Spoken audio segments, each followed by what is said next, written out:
બનાસકાંઠામાં ગ્રામ પંચાયતની ચૂંટણીની તૈયારીઓ પૂર્ણ થઈ ગઈ છે।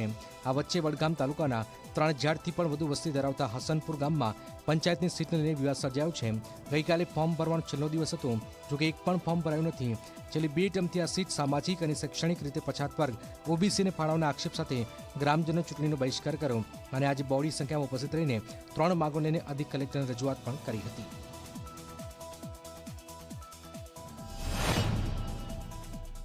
આદિજાતિની સીટ વારંવાર ગામમાં રિપીટ થાય છે અને એ નામનો કોઈ વ્યક્તિ ગામમાં છે નહીં, જેના કારણે એ વોર્ડમાં સમરસતાનો લાભ આખા ગામને મળતો નથી। તો આ સીટ કેન્સલ કરી અન્ય વર્ગમાં ફાળવવામાં આવે।